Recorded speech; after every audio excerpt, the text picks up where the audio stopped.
It's a Saturday morning. The kind where the rain starts softly before sunrise and taps against the roof while you drink coffee by the kitchen window. You step outside after breakfast. The gutters are overflowing. Water pours off the roof in steady streams.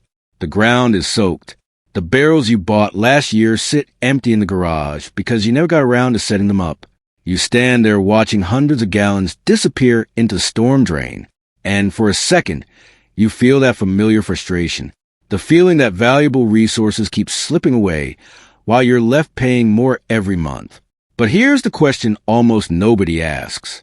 What if the biggest obstacle to securing your own water supply isn't drought, but confusion about what you're actually allowed to do? Most people assume the problem is that they don't know enough about water systems. They assume they're not handy enough, not prepared enough, not informed enough. But after spending years researching water security, drought preparedness, and off-grid solutions, I discovered something surprising. The real problem isn't lack of effort. It's what I call the water rules gap. Across the United States, millions of homeowners hear conflicting information about rainwater collection. One neighbor says it's illegal. Another says it's completely unrestricted. An article says one thing. A forum says another. So people do what humans naturally do when information becomes confusing. They do nothing. Meanwhile, drought conditions continue affecting large portions of the country. Water restrictions become more common, and utility costs keep rising. The issue isn't laziness. It's uncertainty.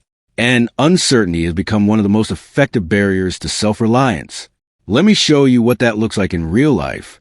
Imagine a homeowner in Arizona. He notices his water bill creeping upward every summer. Nothing dramatic at first. $10 here, $20 there. Then a hotter season arrives. Restrictions tighten. The lawn struggles. The garden suffers. The monthly bill becomes something he actually worries about. So he starts researching alternatives. Rainwater collection appears in almost every search. But then he sees conflicting claims online. Some people insist it's illegal. Others claim it's encouraged. The more he researches, the less certain he becomes. Eventually, he closes the browser and tells himself, I probably don't understand this stuff well enough. And nothing changes. Now consider a second scenario. A family in a drought-prone region begins preparing for emergencies. They store food. They buy flashlights. They keep backup batteries. But when the conversation turns to water, things become complicated. How much should they store? How long will it last? Can they collect rainwater? Would local regulations allow it? What nobody tells you about emergency preparedness is that water becomes the most confusing category surprisingly fast. Food can sit on a shelf for years. Water requires constant planning. The family spends months trying to find answers. Months that could have been spent building actual resilience. Eventually they reach a conclusion. We're probably not equipped to figure this out. Again, nothing changes. And then there's a third situation. A retired couple living on a fixed income. Every year, their utility costs increase. Electricity, insurance, property taxes, water, everything inches upward. Not enough to cause immediate panic, just enough to create constant pressure. They begin exploring ways to reduce dependency on public systems. Rainwater collection seems reasonable. After all, water literally falls from the sky. Once again, they encounter conflicting information. Different states, different counties, different regulations, different interpretations. And this is where most people make a mistake that costs them months. They assume the confusion means the solution itself is complicated. It isn't. The confusion is the complicated part. The part that surprised me most was how often people abandon practical solutions simply because nobody explained the rules clearly.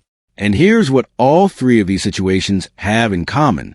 None of these people failed because they lacked motivation. None failed because they weren't capable. They all ran into the same obstacle, the water rules gap, a system where fragmented information creates hesitation. And hesitation keeps people dependent on the status quo. After seeing this pattern over and over, I started asking a different question. Instead of asking whether people were capable of becoming more water independent, I asked whether they had access to the right information. That shift changed everything. Because once you understand the actual regulations in your area, the conversation becomes much simpler. You stop guessing. You stop relying on rumors. You stop assuming every state operates the same way. The core principle is surprisingly straightforward. Local knowledge creates practical options. When you know what is permitted, what is restricted, and what alternatives exist, you can make informed decisions instead of emotional ones. The homeowner worried about rising water bills suddenly has a framework for evaluating realistic options. The preparedness-minded family can focus on building systems instead of endlessly researching them. The retired couple gains clarity about what steps are available within their local regulations. I remember reading about homeowners in western states who spent years assuming rainwater collection was prohibited. Then they discovered their state actually encouraged limited collection systems. The difference wasn't technology. The difference wasn't money. The difference was information.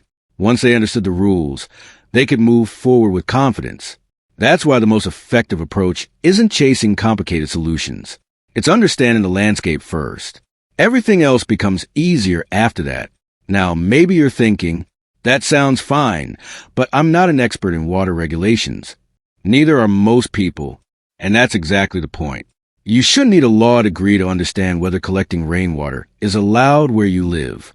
I've heard from homeowners who spent months assuming they had no options. One man in the Southwest discovered that several approaches he thought were prohibited were actually permitted under local guidelines. The result wasn't some dramatic transformation. He simply stopped worrying about misinformation and started making practical decisions. Another example came from a retired couple who spent years postponing preparedness projects because they weren't sure where the legal boundaries were. Once they clarified the regulations, they created a straightforward plan and finally moved forward. No special expertise, no complicated engineering, just clarity, because this is why the approach works. When uncertainty disappears, action becomes much easier.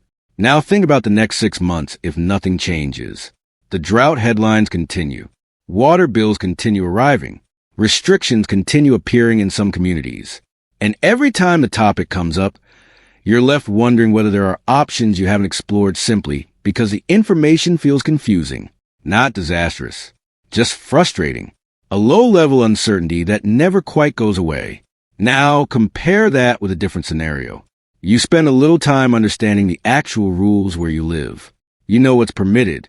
You know what isn't. You understand the alternatives available in your area. The confusion disappears.